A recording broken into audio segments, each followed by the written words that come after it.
यानी 2026-27 वाले बजट में सरकार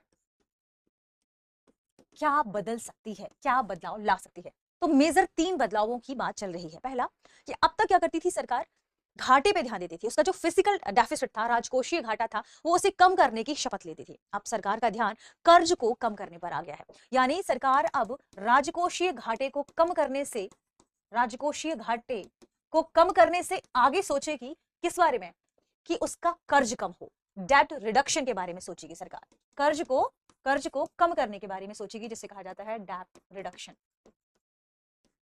इसे हम थोड़ा सा समझते हैं क्या है ये डेट। दूसरा, संसाधन बांटने में केंद्र राज्य संबंध बदल सकते हैं। अभी तक संसाधनों को लेकर जो बंटवारा चल रहा था, तो दूसरा है संसाधनों को बांटने में क्या बदल सकते हैं, केंद्र राज्य संबंध बदल सकते हैं,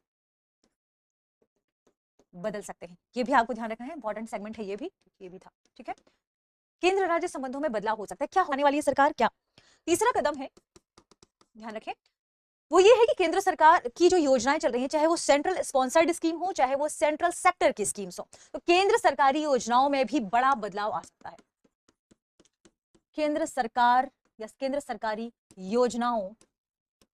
योजनाओं में बड़ा बदलाव आ सकता है, चाहे वो सेंट्रल स्पॉन्सर्ड स्कीम हो या सेंट्रल सेक्टर स्कीम्स हो, ठीक है, ध्यान रखिएगा।